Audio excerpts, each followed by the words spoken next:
ቪዲዮ ኢራንን የምትደግፉት ሙስሊሞች ስለሆኑ ነው ምናምን የሚል አኪዜሽን ለምትሰነዝሩብን ጀለሶች ነው። ያው ስለደጋገማችሁት እውነት እንዳይመስል ነው ያው ይሄንን ቪዲዮ የምንሰራው። አንድ ለእናንተ፣ ሁለተኛ ደግሞ ሙስሊሞች ሆናችሁ ደግሞ እንዴት ኢራንን ትደግፋላችሁ? ኢራን እኮ ሺአ ነች ምናምን ብላችሁ የሺአና የሱኒን ልዩነት ልትነግሩን እየሞከራችሁ ያላችሁ ሙስሊሞች ሁለት። ሶስተኛ ደግሞ ጭራሽ እናንተ ደግሞ ደፋር ናችሁ ነን ሙስሊም ሆናችሁ የሺአና የሱኒ ልዩነት ልታስተምሩን እየተጋጋጣችሁ ያላችሁ እናንተ ሶስታችሁ ጠቅለል በሉና እዛ ቤንች ጋር ቁጭ ብላችሁ ስሙኝ። ለእናንተ ነው ይሄ ቪዲዮ። ኢራንን የምንደግፈው ሙስሊሞች ስለሆነን አይደለም። እንደውም ወደ ሃይማኖት ካመጣችሁት ሃይማኖታችን የሚለው ከተበደለ ጎን ቁም፣ በዳይ እናትና አባት ቢሆኑ እንኳን ነው የሚለው ሃይማኖታችን። ረሱል ሰለላሁ እንደዚህ ነው ያስተማሩን። ማንም እንደሚያውቀው ያው ዜና ከመሃል ካልጀመራችሁና የሆነ ጭፍን ወገንተኝነት ከሌላችሁ ኢራን ተበዳይ እንደሆነች አሳምራችሁ ታውቃላችሁ። ድርድር ላይ ያሉ በሰላም ጉዳይ ለመጨረስ ድርድር ላይ ያሉ ማንንም ሳያጠቁ ነው ድንገት መጥተው ሃይ ስኩል ቦምባ ምንድነው ኤሌመንተሪ ስኩል ቦምባ አድርገው ህፃናት ሴቶችን የገደሉባቸው ሰው ተበዳይ ናቸው። ከተበዳይ ጎን ደግሞ እንቆማለን። ሪጋርድለስ ኦፍ ዘ ሪሊጅን ሃይማኖታቸው ምን ይሁን ምን። ለምሳሌ እንውሰድና ሳውዲ አረቢያ የሱኒ መናኸሪያኖቹ መካና መዲና ምናምን የያዘችው አገር ሳውዲ አረቢያ የሌላ የነን ሙስሊም ሀገራቶችን በዳይ ሆና ብትገባ እንኳን ዊ ሃቭ ቱ ስታንድ ከተበዳዮች ጋር አይደለም። ሳውዲ አረቢያ እናትና አባቶቻችን እንኳን ቢሆኑ በዳዮች ወደ ሃይማኖቱ ካመጣችሁት ሃይማኖታችን የሚያስተምረን ይሄ ስለሆነ ነው። ወላ የጅሪመነኩም ሸነአኑ ቀውሚን አላ አላ ተዕዲሉ ኢዕዲሉ ሁወ አቅረቡ ሊተቅዋ ነው የሚለው። ስለ ሰዎች ያላችሁ ጥላቻ የሆኑ ሰዎች ሌላ ሃይማኖት ተከታይ ስለሆኑ ምናምን ለነሱ ያላችሁ ጥላቻ ፍትሃዊ እንዳትሆኑ እንዳያደርጋችሁ። ፍትሃዊ ሁኑ። አላህን ለመፍራት የቀረበው ፍትሃዊነት ነው ስለሚል ማለት ነው። ስለዚህ የተበደለው ምንጠላው ሰው እንኳን ቋቅ አድርጎ የሚጠላን ሰው እንኳን ቢሆን ከሱ ጋር ነው የምንቆመው፣ ከተበደለው ሰው ጋር። ሃይማኖታችን የሚያስተምረን ይህንን ስለሆነ ማለት ነው። ስለዚህ ኢራን ሺአ ሆነች ምን ሆነች ብሎ ሃይማኖታቸውን አይተን አይደለም ከነሱ ጋር የቆም ነው። ከቬንዙዌላም ጋር እኮ ቆመናል እኮ። ቬንዙዌላን እኮ እንዴት አሜሪካ ገብታ እንዴት ኢንተርናሽናል ሎው ጥሳ የሰው አገር መሪ ኪድናፕ ታደርጋለች ብለን ቆመናል።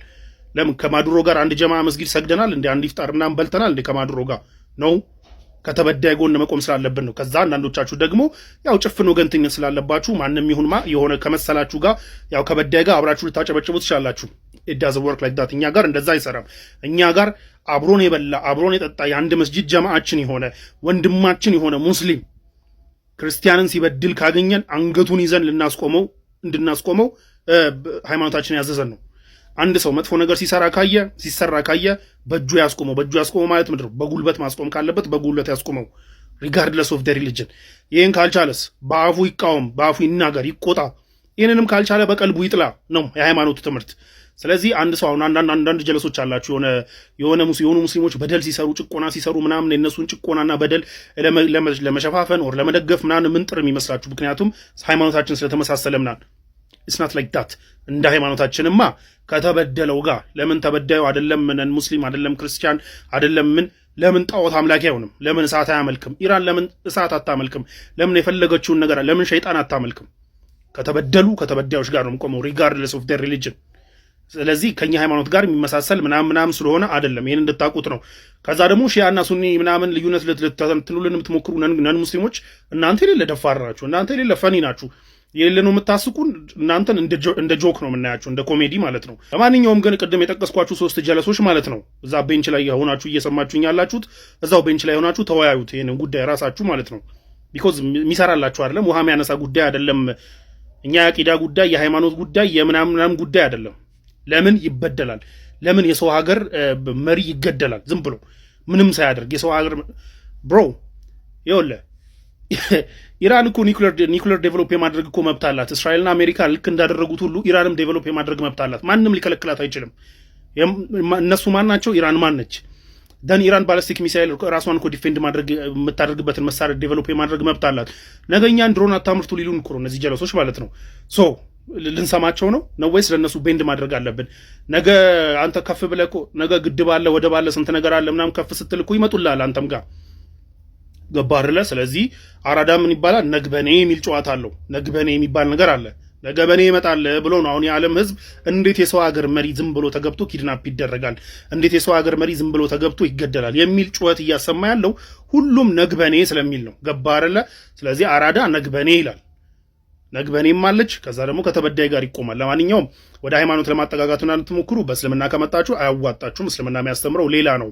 ስለዚህ ሙስሊሞች ስለሆኑ ነው ምናምን የሚል የምትለው ጨዋታችሁን ቅድም እንዳልኳችሁ እዛው ቤንቻችሁ ላይ ቁጭ ብላችሁ አውሩት። ወደኛ ይዛችሁ አትምጡ።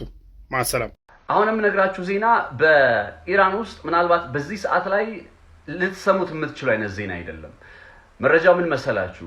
አልጀዚራን በመጥቀስ ዘፔንዙዌላ የተባለው የዜና ምንጭ ኢራናውያን አለ ከነገ ማርች 8 ዕለተ እሁድ ጀምሮ ወደ ስራ ገበታቸው ይመለሳሉ። በተለይ በመንግስታዊ አስተዳደር የስራ ኃላፊነት ላይ የሚገኙ ኢራናውያን ዜጎች ከነገ ዕለት ጀምሮ ከእሁድ ማለት ነው ማርች 8 ጀምሮ ወደ ስራ ገበታቸው ይመለሳሉ ሲል ነው የዘገበው።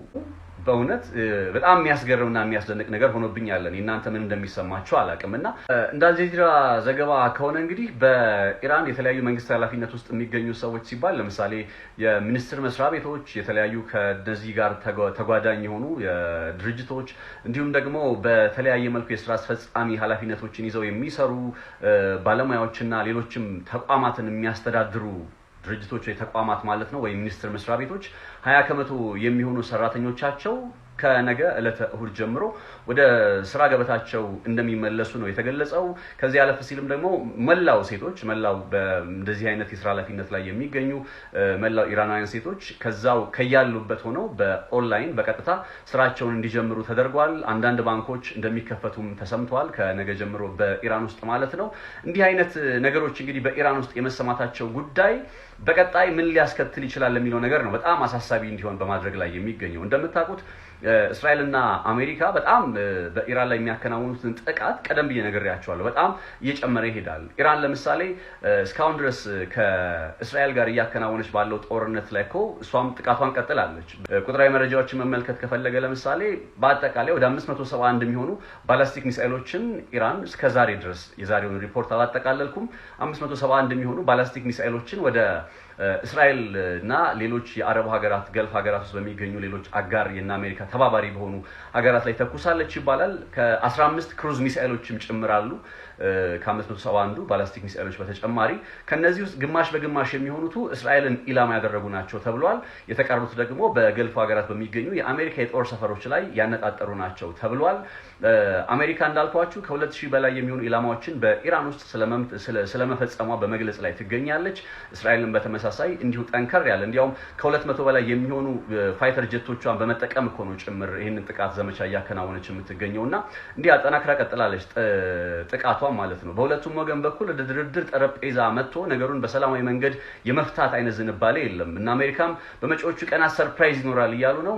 ኢራንም ደግሞ ገና የሲኦል ደጆች አልተከፈቱም እያለች ትገኛለች እና ውጥረቱ ጦርነቱ በእንደዚህ አይነት በጣም ክላይማክስ ላይ ባለበት ሰዓት ላይ በመንግስት የስራ ኃላፊነት ላይ የሚገኙ ዜጎች ወደ ስራ ገበታቸው እንዲመለሱ መደረጉ ምናልባት የንጹሃንን እልቂት ከመጨመር አንጻር አስተዋጽኦ አይኖረውም ወይ የሚለው ጥያቄን በመነሳት ላይ ይገኛል። እስካሁን ድረስ በኢራን ውስጥ እንግዲህ 1300 የሚሆኑ ኢራናውያን ወታደሮችን ጨምሮ ተገለዋል ይባላል። ለምሳሌ አሜሪካ ጥቃቱን ፈጽመዋለች በሚባለው ጥቃቱ ገና ባሳለፍነው ቅዳሜ የዛሬ ሳምንት በሚጀምርበት ሰዓት ላይ በአንድ የሴቶች ትምህርት ቤት ውስጥ በተፈጸመ ጥቃት 165 ሴት ተማሪዎች የተገደሉበትን ጨምሮ በርካታ ንጹሃን የተገደሉባቸው ጥቃቶችም ይፈጸማሉና ያማለይ ግን ለዛም የተዘጋጁ ቢሆኑ ነው በየማምነው ነው እንግዲህ ለእንደዚህ አይነቱ ነገር የተዘጋጁ ቢሆኑ ነው እንጂ መቼስ በእንዲህ አይነት የጦርነት ሁኔታ ውስጥ ሰው እንዴት ወደ ስራው ገበታ ይመለሳል ብላችሁ ታስባላችሁና ምን እንደምታስቡ እስኪ ሐሳባችሁን አካፍሉኝ። እኔ በጣም ገርሞኛል ፐርሰናሊ። በኮሜንት ላይ ሐሳባችሁን አሳውቁኝ።